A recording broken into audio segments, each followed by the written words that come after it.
Good morning. I'm Gentian Miller and I'm presenting my orals for my proposal. The title of my study is Understanding Faculty Perspectives on Using a Learning Management System at a Caribbean University in Guyana. First, I'll introduce you to the background to the study. The background of faculty adoption of learning management systems. Now, LMSs have been used for teaching over the last 2 decades. They're valuable for delivering instruction at higher education institutions. However, faculty hesitation towards full use of LMSs is a problem.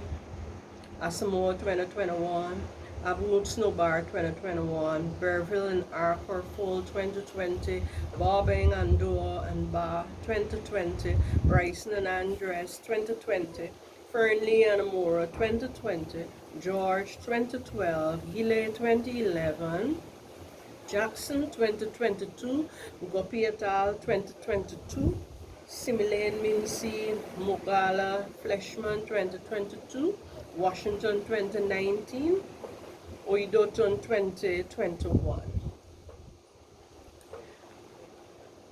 Now, looking at what the literature has to say about the scope of my topic, I have found that Wallace and Raynack 2020, they examined LMS adoption at a university in Pennsylvania. And they found that use is nearly universal. What the lecturers are doing, they use the LMS for recording grades, communicating with students, providing readings, providing textbooks. There is another report from Rode et al. 2017. In their research, they reported that in the USA, 99% of the higher education institutions had an LMS to deliver e-learning. 85% of faculty, 83% of students had access to LMSs. That's Rode et al., page 68. And then there's Washington 2019. She investigated faculty adoption of Blackboard in the US.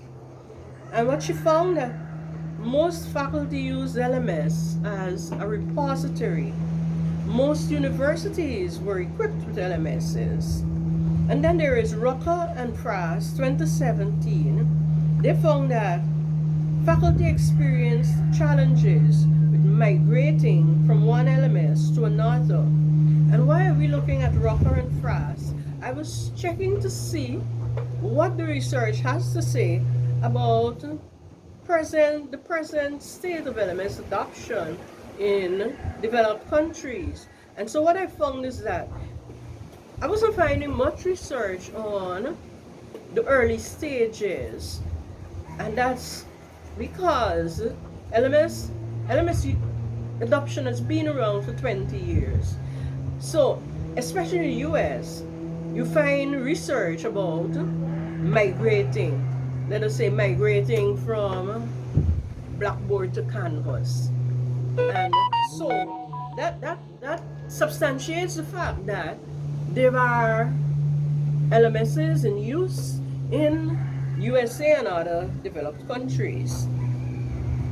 There is Vegas 2020, who reported on countries such as Canada, France, Germany, Italy, Japan, the United Kingdom, the United States. And what he said was that access to the internet and technologies, access to devices, allowed high-income countries to provide 90% of broadcast and TV learning. There was at least 60% use of online platforms. In contrast, Vegas 2020 found that less than 25% of low-income countries, such as Sub-Saharan Africa, Latin America, Southeast Asia, India, and the Caribbean, provided students with limited TV and radio broadcast learning. There was a small amount of online platforms being used. More specifically, though, Oidoton 2020, she provides information about what happened specifically at a Caribbean university in Guyana. And she noted that faculty experienced challenges using Moodle LMS for instructional delivery. So, there is a gap in knowledge in the discipline that the proposed study will address. And what is that gap in the knowledge? So we find that we have research, literature shows that Berville and Numar 2017, they did meta-analysis, and from the 31 studies they examined from sub-Saharan Africa, a decade of LMS adoption, most of the research was quantitative and most were student samples. They noted that there was a need for more narrative descriptions to support quantitative data, and there was a need for more qualitative research and mixed methods research. There's Liu et al. 2020, who examined 131 studies, and they found that most were quantitative, most were student samples, most were from the USA, the UK, Australia. Of course, they found that most were student samples. And then there's Ye and Abdullah 2021. They reviewed 39 quantitative studies globally, and they found that in most cases TAM models were used, and they were most often confirming that ease of use, perceived ease of use, and if it's the UTAT, they found that those constructs, performance expectancy, effort expectancy, and social influence, facilitating conditions, they all influenced or they all predicted users' intention to use LMSs. In the Caribbean, we have a few researchers, a few studies. So there's Turab Nkosi 2018 from Trinidad, and she examined faculty adoption of Moodle. And she said there's not much research in the Caribbean. Her research shows that the administrators were uncertain about how to go about using LMSs, and there was a problem with policy regarding the use and adoption. So there was the recording of lectures and sharing with students. That's the main purpose the LMS served. And Turab Nkosi noted that lecturers were at a disadvantage. And I've given you the knowledge and the discipline, and then I'll give you the gap that needs to be filled. Now this slide tells you that there's some research from developing countries such as Ghana. Adwark 2021, he examined students' adoption. He used a qualitative study, and he found that some of the barriers to online learning is that online learning is expensive. There was inadequate infrastructure, lack of skills. There was a rejection of e-learning by faculty members.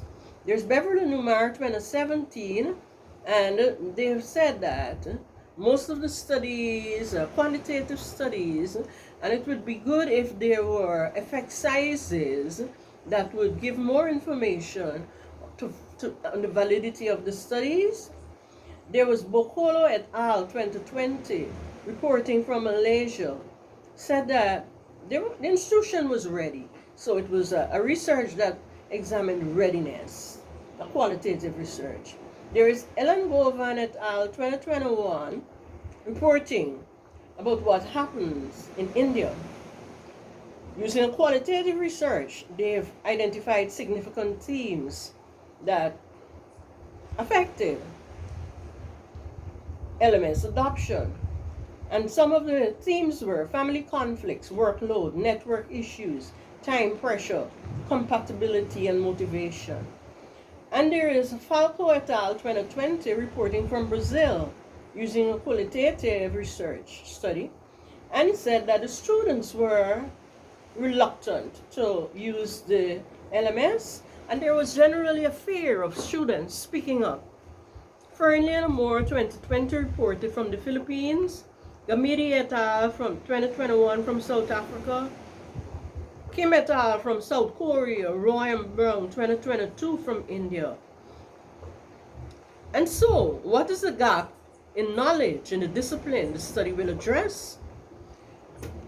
And based on meta-analyses, Yin Abdullah 2021, Garcia Morello 2020, Liu et al. 2020, Berville Umar 2017, here is what they've said. Most studies are quantitative. Most studies use TAM, technology acceptance models. Most were prediction studies, revealing that performance and effort expectancy are the most significant predictors. Most studies use students as samples. Garcia Morello et al. 2020 examined studies from 2001 to 2019 and found that most were quantitative using TAM models. 70% of the studies focused on student adoption, 23% focused on faculty adoption, said Garcia Morello et al. 2020. And so there are possibly two gaps the proposed study will fill. One, a need for more qualitative studies, and two, a need for more studies investigating faculty use of LMSs. And on this slide, I'm presenting a map that would attempt to locate the gaps. And so we've got research.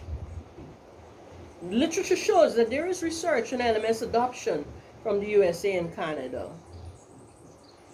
And there is research from Europe, United Kingdom, Australia. So in those developed countries, yes, there is much research. And then there's a small amount of research coming from Latin America and Brazil. And there's a growing body of research coming out of India, South Korea, the Philippines, Malaysia. But the area where there is a lack of research is the Caribbean. Less research is available from the Caribbean on faculty adoption of LMSs, and invariably also about student adoption. And it's important that I also point to the gap in practice. Faculty adoption frequently falls short of organizational expectations, and that's the gap in practice. And that's identified by Liu et al. 2020, page 1. And then there is another observation made. Researchers say that faculty hesitate towards adopting LMSs. And here we have Adolph and May Toots 2021, Fernley and Moore 2020, Guppy et al. 2022, Jackson 2022, Simpson Barker 2021. Researchers also report low faculty adoption of LMSs. And we've got Abu Snowbar 2021, Barclay et al. 2018, Liu et al. 2020, Mansbach and Austin 2018, Simlen and Minzy and Mukala Fleshman 2022, Samos et al. 2029. So the gap in practice there is that faculty hesitate towards adopting LMSs. So why is the study needed? One, this study should fill a gap in knowledge about practice, fill the gap in literature, where there are few qualitative studies on faculty adoption. The study is needed also to provide a deeper understanding of why faculty members hesitate toward adopting LMSs, to provide The study is needed to provide research findings that will identify benchmarks for stakeholders in higher education. The study is needed so that we could have new knowledge that may inform stakeholders on investments for higher education institutions' adoption of educational technology. The problem statement. The problem for the study is that despite management's expectations at the Caribbean University in Guyana, faculty hesitate to adopt the Moodle learning management system for instructional delivery. And research that supports the claim, we have Barclay et al. 2018 from Trinidad, reporting about Moodle, Diaz 2022 from Guyana, reporting about emergency remote teaching. There's George 2012, Guyana. They've done a report evaluation on training provided for faculty members at 5 universities in the Caribbean. There's Livingstone 2015. Speaking about faculty readiness, there's Oedoton 2020 from Guyana, speaking about faculty trying to pivot to online learning during COVID. There's Churabnukosi 2018 and 2021, speaking about Trinidad and the problems administrators experience. There's Williams Buffon 2021 and Teal Barbuda, speaking about the low adoption. And then globally, LMS adoption is noted. The low adoption is noted. The hesitation to adopt is noted by Bakitan Garvel 2020, Adwarko 2021, Ilangovan et al. 2020, El Said 2021, Falco et al. 2020, Garcia Aviles 2020, Kim et al. 2021, Petelia et al. 2021, Roy and Brown 2022, Washington 2019, Yakubu et al. 2020. The purpose of this study, the purpose of this qualitative research is to explore faculty perceptions of using Moodle in the Faculty of Social Sciences at the Caribbean University in Guyana. I use a qualitative paradigm. I define the phenomenon as faculty hesitance toward adopting LMSs. And the intent of the study is to obtain faculty perspectives and to analyze these faculty perspectives regarding their hesitance or willingness to use Moodle LMS. The research question states, how do faculty perspectives on using Moodle LMS in the Faculty of Social Sciences at the Caribbean University in Guyana reflect the tenets of Rogers' diffusion of innovation theory? The conceptual framework here, the diagram, all the arrows are pointing towards the factors that affect adoption of LMSs, adoption of innovation. And according to Rogers, the 5 main ones: relative advantage, compatibility, complexity, trialability, observability. And there are social system factors, and then there are adopter categories or adoption stages. Relative advantage is a comparative advantage. It speaks about how better the technology being used is better than what was previously used. And so here we speak about advantages and disadvantages. Compatibility speaks of how the LMS match existing values, goals, needs, past experiences of users. And then the construct it's called complexity addresses how difficult or easy it is to understand and use LMSs, what features the individuals use. There is trialability, another concept. It speaks of experimenting with LMSs, the trial and error learning, and implications for training. And then there is observability. Rogers says observability speaks about visibility of results, and that functions as motivation. And then there are social system factors, and Rogers identified them as social system norms. Sometimes there are environmental issues, it could be social distancing, and these factors, they can facilitate or impede LMS use. And then the research is going to give attention to what Rogers has to say about adopter categories and adoption stages, because it points to the rate or levels of use and the categories of users, and it may inform possible training. Now, how do the concepts interface with the study? And here I have a table. The concepts, they provide alignment for the research question and the interview questions. They provide alignment for data collection, data analysis. They provide examples for aligning and coding, and they provide examples for aligning thematic analysis. And the concepts, they function as a guide for the literature review.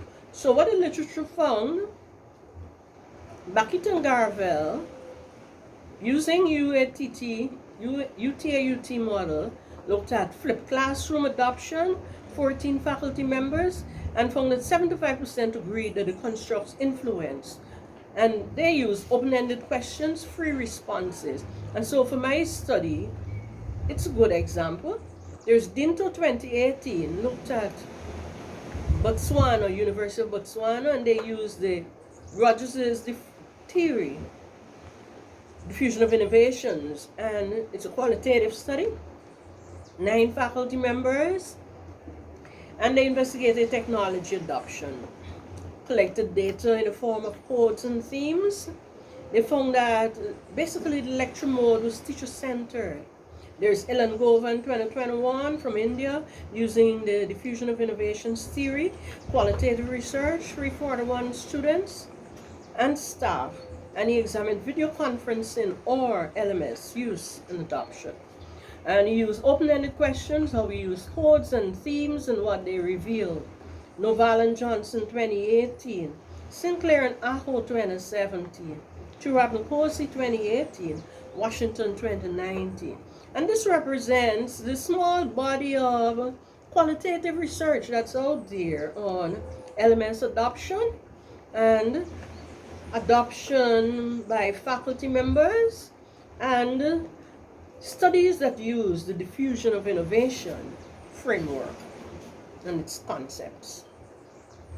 Key concepts now from the literature. Relative advantage, complexity, compatibility.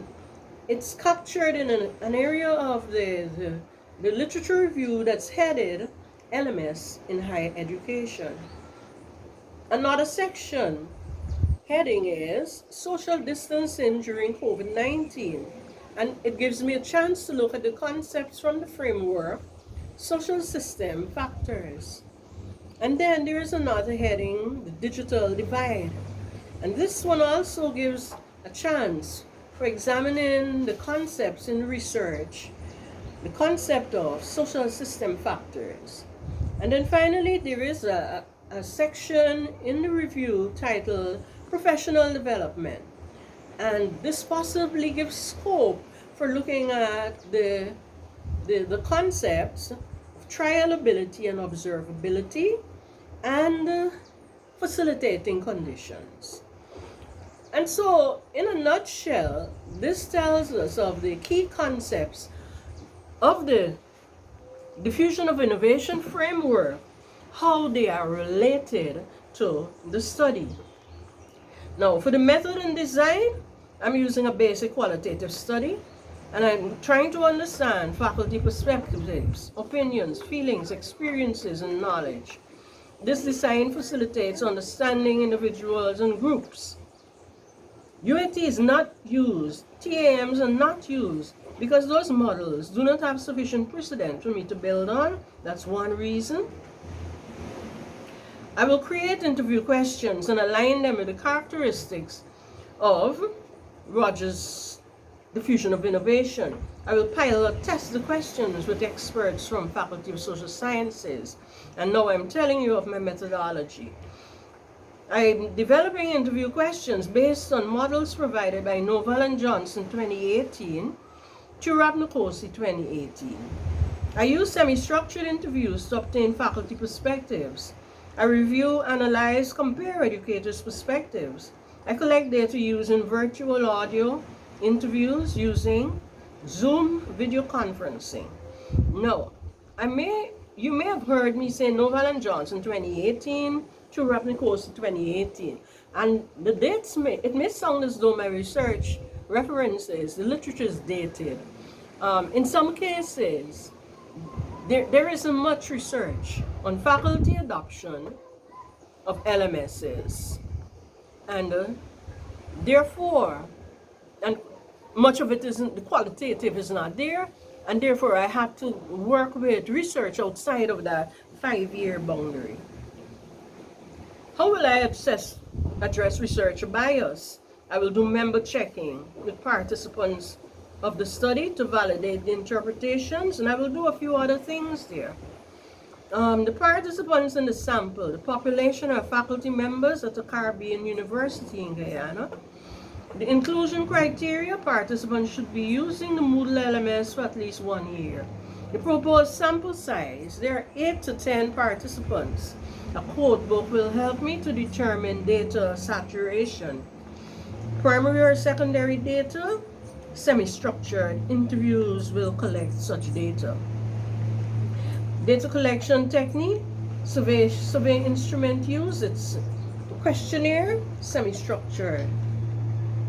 No software will be used for analyzing data, but for transcribing, for recording and transcribing data collected, yes. So data collection techniques, I have them here. Emails requesting volunteers, recording and transcribing interviews, using Google Live Transcribe. I will allow user group to group. I will allow the user to group recordings. That Google Transcribe will allow me to group recordings. It allows me to add notes while listening and recording, to pause recordings, to customize. And data analysis plan. I'm going to be doing several rounds of coding, first level coding, en vivo, meaning live coding. And then I go through the data again. It's going to be a recursive process. And I could do category coding. And eventually I'm going to work my way to the identification of themes and thematic analysis. Here the survey of instrument use is given. It's in a table form, the research question, the framework, interview questions. So I show the alignments here. And all of this points to the alignment of the questions. And for social change implications, I've got to be more firm on this one. I'm not sure. Now I need to say what stakeholder communication, and yes, I have it here, and I provide a link in my document to the appendix where that permission to conduct research at a Caribbean university was given to me. And then my concluding thoughts, a strong take-home message that captures the key essence of the proposal. Now, I propose to specifically look at faculty hesitation toward adopting Moodle LMS in the Faculty of Social Sciences at the Caribbean University in Guyana. And I want to point out that faculty hesitation towards use is quite different from LMS adoption, LMS acceptance. For one thing, LMS adoption, those terms, and LMS use tend to send a message that this This adoption of LMS is a once and for all thing to do, as if you're probably adopting a child. But it's better to see it as a process. It's procedural, it's incremental. And for that reason, I avoid using numbers and how many persons will say this or that. Rather, I will go to the faculty and get their views, get their experiences, and then when I get that data, I analyze that data and I produce findings that will help us to better understand faculty hesitation towards the adoption, towards the use, I'm sorry, not adoption, faculty hesitation toward the use of learning management systems. At this time, I would like to say thank you to my supervisors who have worked assiduously to bring me to the point where I am. I want to give a special word of thanks to Dr. Otto, and I pause because she has seen me through one of my darkest moments.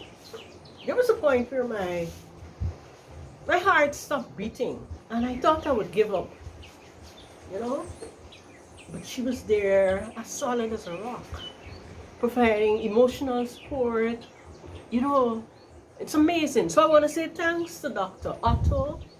Next, I want to say thanks to Dr. Perry, who has been, like, you know, a strong pillar, a lighthouse there, providing that light that I need to see where I'm going, when I should, where I tend to go astray.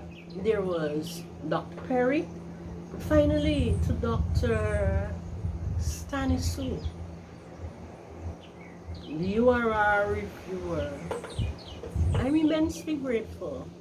I must say that his criticism is harsh, but it is because criticism is harsh. That is why we set goals for ourselves that we could overcome and do better. And probably, like Dr. Otto said, she said to me when I came to her the very first day, she said, I'm going to make you an expert in the field. You're going to do it. You have the ability, you're going to do it. So thank you very much.